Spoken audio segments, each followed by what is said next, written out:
මන්ත්‍රතුමා කියන්න. රාමනාථන් අච්චුන. I would like to raise a point of order according to the article section number 19 of the standing order. This is regarding a public very important urgent matter that I have noticed last couple of days, and then I notified the Honorable Health Minister also today morning in writing. This is regarding teaching hospital Jaffna. I would like to say this in Tamil because most of my people will listen this. ගරු සංවිධායකතුමා This is not a point of order. මේක අපි වෙනම සාකච්ඡා කරන්න පුළුවන්. මේක ඒකට අදාළ එකක් නෙවෙයි. ගරු අංක 3 ගරු ශානික්කන් රාජමාතුන් රාජපුත්‍රන් රාජමානික්කම් මන්ත්‍රීතුමා කුෂිකර්ම පස්සම්පත් ඉඩම් හා වාරිමාර්ග අමාත්‍යතුමාගේ ඇසීමට.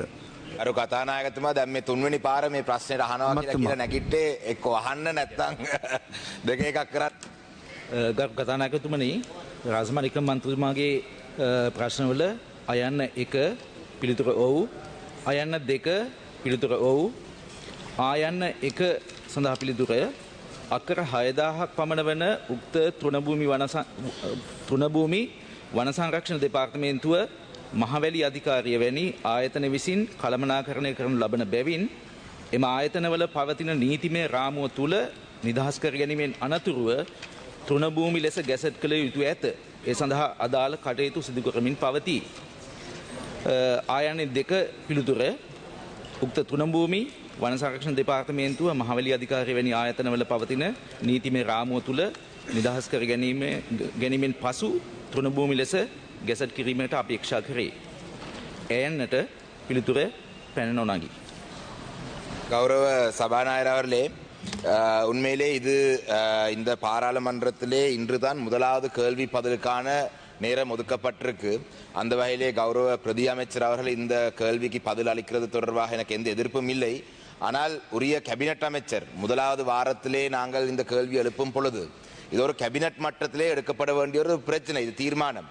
கௌரவ பிரதி அமைச்சருக்கும் எனக்கும் எதிராக எந்த தனிப்பட்ட விரோதமும் இல்லை. அவர் ஒரு சிறப்பாக செயல்படக்கூடிய ஒரு, ஆனால் இந்த ஒரு கேள்வி பதில் விடயத்திலே கேபினட் அமைச்சர் இந்த சபையிலே ஒரு பதிலை தந்திருந்தால் இதை விட கூட பொருத்தமா இருக்கும் என்றதையும் சொல்லி, இந்த மேச்சத்தரை பிரச்சனை என்றது வடக்கு கிழக்கிலே இது மட்டக்களப்பு மாவட்டத்திலே மயிலத்தமடு என்ற பிரதேசம் மற்றும் குறித்து போட்டிருந்தாலும் கூட வடக்கு கிழக்கிலே இந்த மேய்ச்சல் தரை சம்பந்தமான பிரச்சனை எல்லா மாவட்டங்களிலும் இருக்கு. கடந்த காலத்திலே நீங்கள் பார்த்திருப்பீங்கள். இது ஒரு அரசியலான ஒரு பிரச்சனையாக மாற்றப்பட்டு இனங்களுக்கு எதிராக ஒரு முரண்பாடு வளரும் அளவுக்கு வந்து என்னை போன்றோருக்கு எதிராக சில மத தலைவர்கள் வீதியிலே இறங்கி ஆர்ப்பாட்டங்கள் செய்து பொல்லால் அடித்து என்னுடைய முதுகெலும்பை உடைக்க போறேன் எல்லாம் சொன்ன அளவுக்கு இந்த பிரச்சனை வளர்ந்து விட்டது. அந்த வகையிலே இந்த மேய்ச்சல் தரை பிரச்சனை சம்பந்தமாக மயிலத்தமடு, அதே போல கெவிலியாமடு, அதே போல மட்டக்களப்பிலே உன்னிச்சை, மேசைக்கல் பிரதேசம், கருவாச்சோலை, இப்படி மட்டக்களப்பு மாவட்டத்திலே மட்டும் பல பிரதேசங்களிலே மேய்ச்சத்தரை பிரச்சனை இருக்கு. நான் அம்பாறை மாவட்டத்திலையும் வட்டமடு என்ற பிரதேசத்திலையும் இருக்கு, திருவோணமலையிலையும் இருக்கு. அப்ப இந்த மேய்ச்சல் தரை, இந்த நிலங்களை ஒரு மேய்ச்சத்தரையாக வர்த்தமானி மூலம் அறிவிக்கிறது தான் நீண்ட காலமாக இருக்கும் இந்த பிரச்சனைக்கான தீர்வு.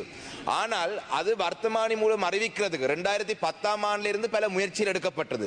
தயவு செய்து ஒரு சில நிமிடங்களை தாங்க. நான் இந்த விளக்கமாக இதை சொல்றதுக்கான காரணம், இந்த பிரச்சனை அரசு அதிகாரிகள் மிக இலகுவாக இது ஃபாரஸ்டோட சம்பந்தப்பட்டது, இல்லைண்டா ஃபாரஸ்ட் சொல்வார்கள் இது மகாவலியோட சம்பந்தப்பட்டது, இல்லாட்டி ஃபாரஸ்டும் மகாவலியும் 2 பேரும் இணைந்து சொல்வார்கள் இது பிரதேச செயலகம், இல்லாட்டி இது அரச நிலம் என்று. ஆனால் இந்த மயிலத்தமடுவை ஒரு உதாரணமாக எடுத்தால், மயிலத்தமடு இருக்கிற பிரதேசத்தில் 26,000 ஏக்கர் நிலம் அந்த பிரதேசத்தில் இருக்கு. எத்தனையோ ஆண்டுகளாக வந்து பெரும்போக செயல் ஆரம்பிக்கும் பொழுது எங்களுடைய கால்நடைகளை இந்த மேய்ச்சத்தரைக்கு கொண்டு போக சொல்லி விவசாய ஆரம்ப கூட்டத்திலே சொல்லப்பட்டிருக்கு. அந்த வகையிலே இந்த நிலங்களை ஒரு மேய்ச்சத்தரையாக வர்த்தமானி மூலம் அறிவிக்கிறதுக்கு கடந்த அரசாங்கத்துடைய காலப்பகுதியிலே சில விடயங்களை நாங்கள் முன்னெடுத்து வந்தோம். அந்த நேரத்திலே 3000 ஏக்கர் அரசாங்கம் அதை வர்த்தமானி மூலம் அறிவிக்கிறதுக்காக சொல்லியிருந்தார்கள். நாங்கள் மயிலத்தமடுவிலே மட்டும் 6000 ஏக்கர் வேணும் என்று சொல்லியிருந்தாங்க. அப்ப என்னுடைய முதலாவது கேள்வி, நாங்கள் இந்த விடயம் சம்பந்தமாக முதலாவது ஸ்டெப்லே இருந்து மீண்டும் நாங்கள் ප්‍රශ්නය අහන්න ප්‍රශ්නේ තමයි යහන්නේ. මොකද ප්‍රශ්නේ බැරෑරුම් ප්‍රශ්නයක් මුළු ප්‍රශ්නේ කිව්වේ නැත්නම් නිකන් ප්‍රශ්නේ අහලා වැඩක් නැහැ කතානායකතුමා. அந்த வகையிலே இது இந்த இருந்து ஆரம்பிக்க போறோமா இல்லை என்று சொன்னால் கடந்த அரசாங்கம் அந்த முன்னெடுத்து வந்த செயல்பாடுகளை அதிலே இருந்து நாங்கள் தொடர போறோமான்றதான் முதலாவது கேள்வி.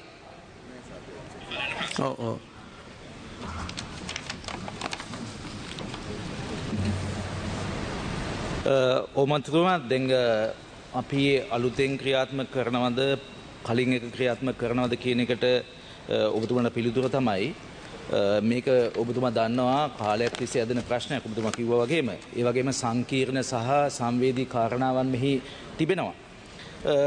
අපි අලුතෙන් පටන් ගන්නවා කියලා එකක් නෑ. දැන් තොරතුරු තවදුරටත් විස්තර ටිකක් කියනවා නම් කෝරළපත්තුව දකුණ ප්‍රාදේශීය ලේකම් කොට්ටාශත් මයිලත්තුමඩු ප්‍රදේශයේ මහවැලි අධිකාරියට අයිති ඉඩම්වල මේ තෘණභූමි තියෙනවා. දැනටමත් මහවැලි අධිකාරිය අකර 1300ක පමණ මේ මයිම් ගල් දාලා මේක වෙන් කරන්න අදාළ කටයුතු පටන් අරගෙන තියෙනවා.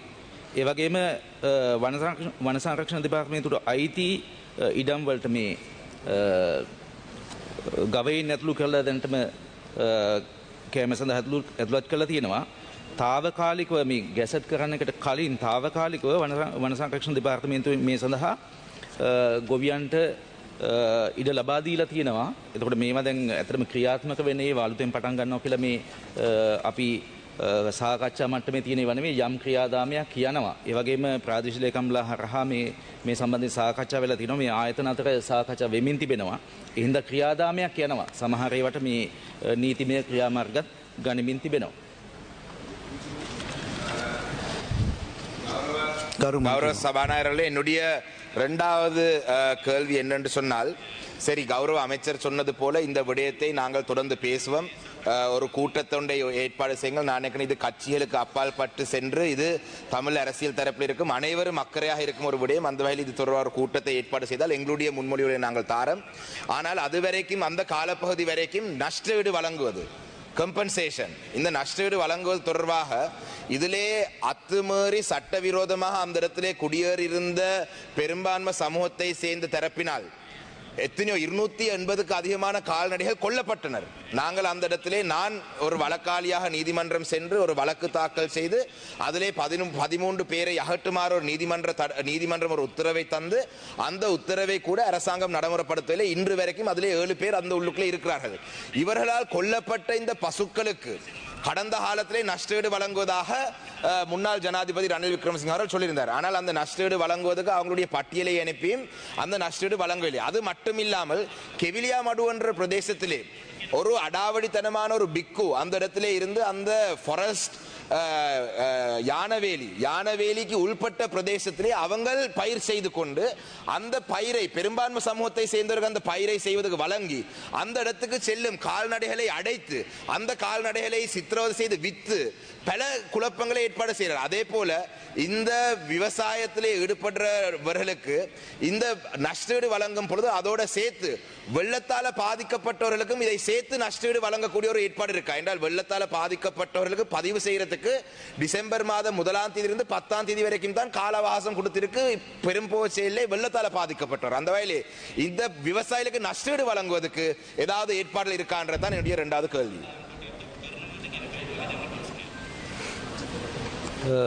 මහිතනේ